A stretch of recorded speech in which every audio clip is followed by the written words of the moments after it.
Good morning, friends. It's Miss Heather. I have a song storybook for you today called Whole World. You might know this song, but they changed the words a little bit.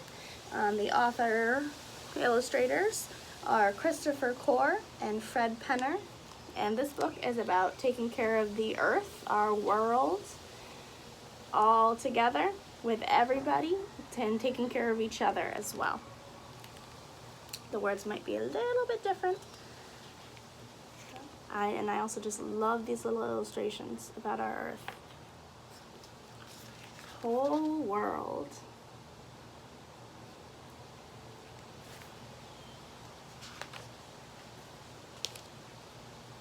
Oh, there we go. Whole world. Now this is also on CD. I don't have the CD. You'll see someone took out. It used to be right here.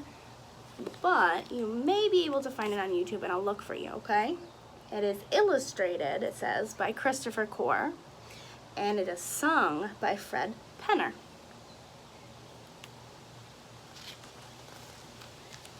And I'm going to sing it for you as well, a little bit.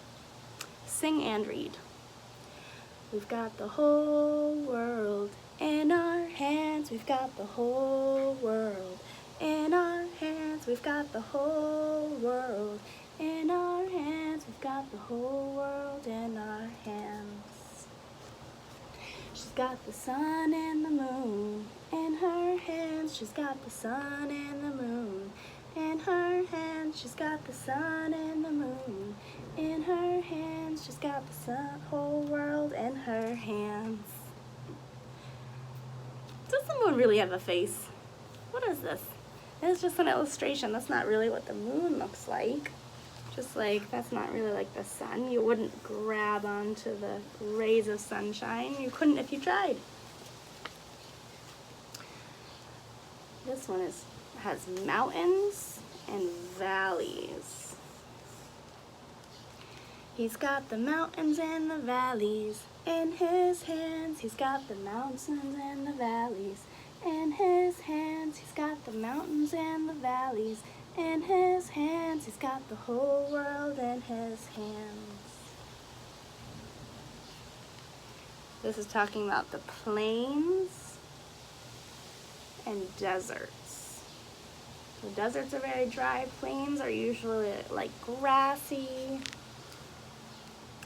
where animals graze and eat the different plants. She's got the plains and the deserts in her hands. She's got the plains and the deserts in her hands. She's got the plains and the deserts in her hands. She's got the whole world in her hands. She's got the lake.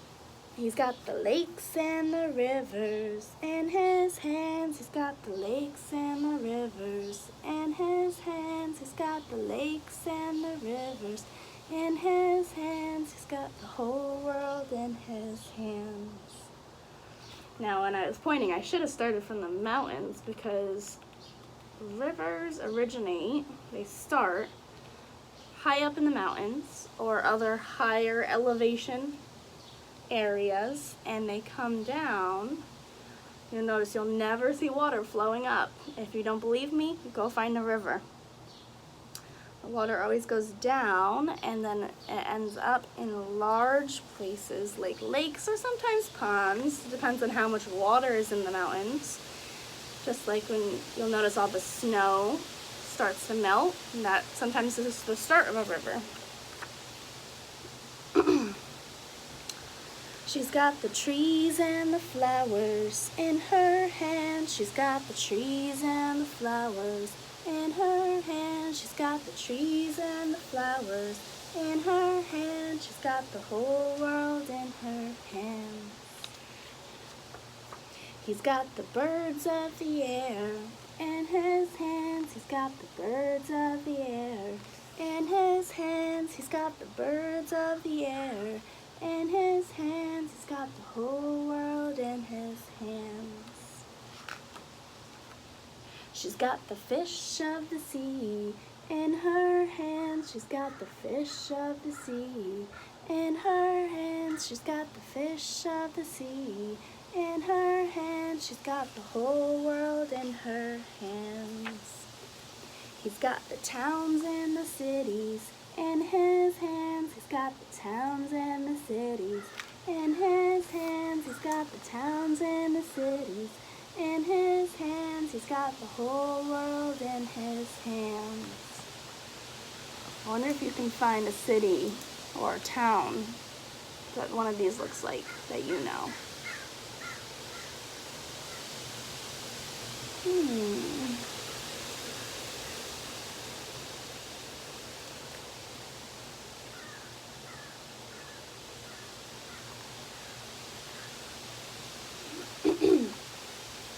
We've got the whole world in our hands. We've got the whole world in our hands. We've got the whole world in our hands. We've got the whole world in our hands.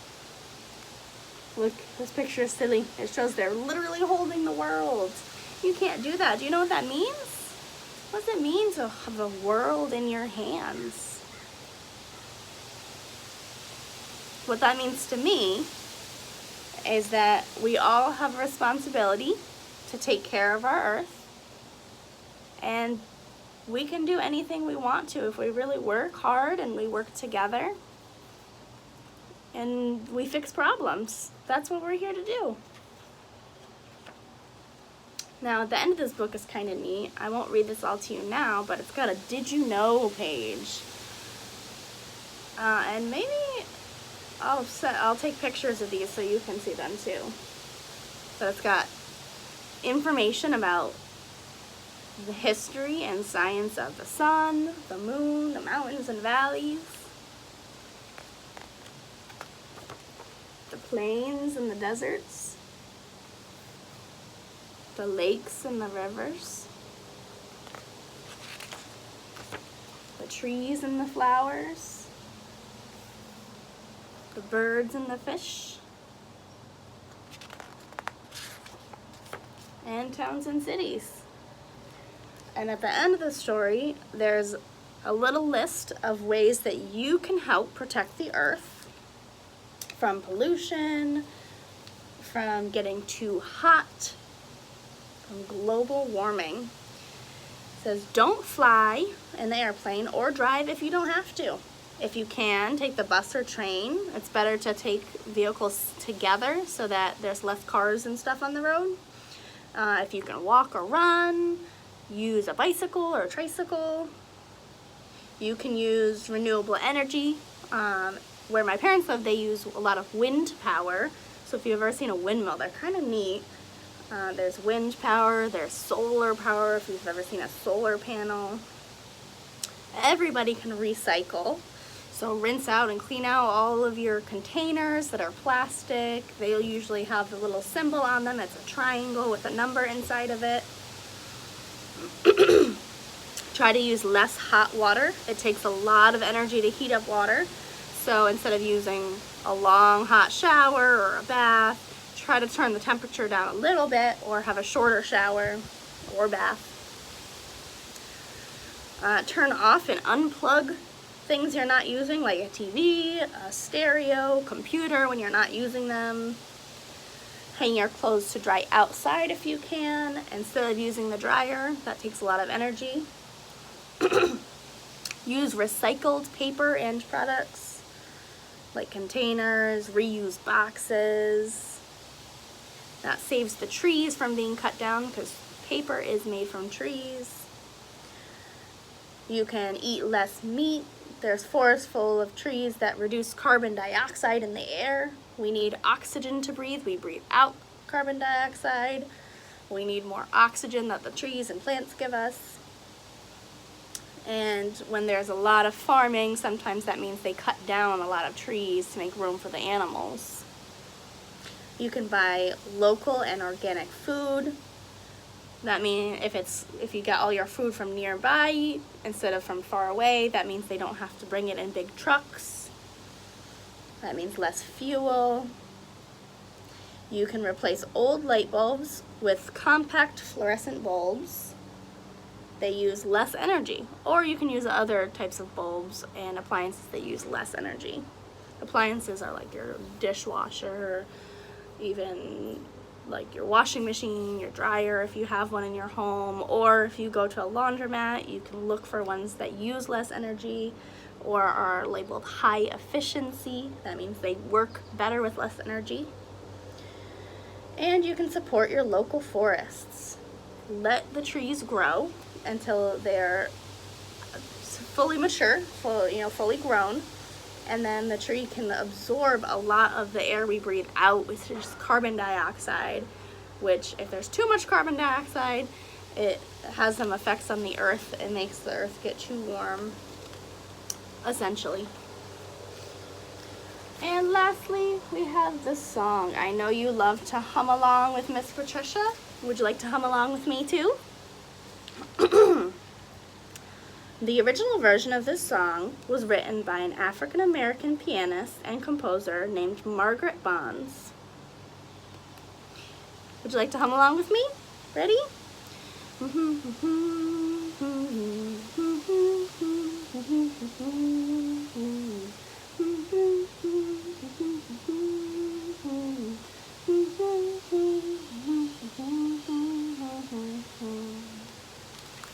One more time.